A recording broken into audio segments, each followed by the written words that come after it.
కన్న తండ్రి కూతురి ప్రేమను చంపాలని పన్నిన పథకం భగ్నమైన ఘటన ఆదిలాబాద్ పట్టణంలో జరిగింది. ఈ ఘటనలో హత్యాయత్నాన్ని యాక్సిడెంట్గా చిత్రీకరించడంలో విఫలమైనట్లు డీఎస్పీ ఉమేందర్ పేర్కొన్నారు. పట్టణంలోని మావల కౌన్సిలర్ రఘుపతి కూతురు ఎస్సీ కులస్తురైన వంశీతో ప్రేమలో పడిందని, విషయం తెలుసుకుని మళ్లీ తన కూతురు వెంటపడితే చంపేస్తానని బెదిరించారని తెలిపారు. గత ఏడాది ఎన్నికల సమయంలో రెక్కీ నిర్వహించి అనంతరం ఓ జీపు సాయంతో యాక్సిడెంట్ చేశారని వెల్లడించారు. కాగా ఈ యాక్సిడెంట్లో వంశీ గాయాల పాలయ్యారని కేసు నమోదు చేసుకుని విచారణ చేసినట్లు తెలిపారు.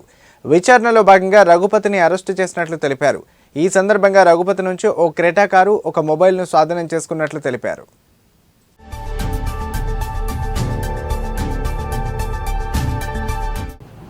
కూతురు ప్రేమ వ్యవహారంలో కిరాయంతకులతో హత్యాయత్నం చేయించిన మావలా కౌన్సిలర్ రుష్కం రఘుపతి అరెస్ట్. ఒక క్రెటా కారు TS01 EM 0099 మరియు ఒక ఐఫోన్ స్వాధీనం చేసుకున్నాము.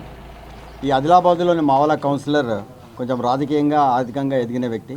అతనికి ఒక కొడుకు, ఒక కూతురు ఉన్నారు. ఆ కూతురు ఎస్సీ కులస్తులైన వంశీతో పరిచయం ఏర్పడి అది ప్రేమగా మారింది.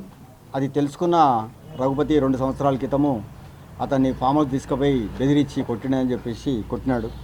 మళ్ళీ వెంటబడితే చంపేస్తానని కూడా బెదిరించినాడు. అయినప్పటికీ వాళ్ళిద్దరి మధ్యలో ప్రేమ వ్యవహారం నడవడము, తర్వాత మాట్లాడుకోవడం తెలిసిన తర్వాత అతన్ని ఎట్లాగైనా చంపాలని చెప్పేసి అతను ప్లాన్ చేసుకున్నాడు. అయితే ఎన్నికల ప్రచారం సమయంలో జైలు నుంచి బయటకు వచ్చిన రవి అనేది అతని ఫ్రెండ్ పరిచయం అయ్యిండు. మరి ఎక్కడి నుంచి పోయి వచ్చినావు అంటే ఇప్పుడే జైలుకి పోయి వచ్చినాను, ఒక 5 కేసులు అన్న తర్వాత మరి ఒక మనిషిని చంపేది ఉంది, మాకు బాగా సమస్య ఉంది, అతను కనుక చంపితే మీకు 15 లక్షల రూపాయలు కూడా ఇస్తా అన్నాడు. దానికి అశోకు, రవి కూడా వాళ్ళిద్దరు ఒప్పుకున్నారు. ఒప్పుకున్న తర్వాత వీళ్ళు 25 తారీఖు నాడు అశోకు, రవి రఘుపతి వాళ్ళ ఆఫీస్కి పోతే రఘుపతి వాళ్ళ డ్రైవర్ గంగన్న కలిసి వాళ్ళ ఆఫీస్ ముందు నిలబడ్డప్పుడు వంశీ అతను స్కూటీ మీద వెళ్తున్నప్పుడు ఇతనే వ్యక్తి, ఇతన్ని మీరు చంపాలని చెప్పేసి చూపించినాడు.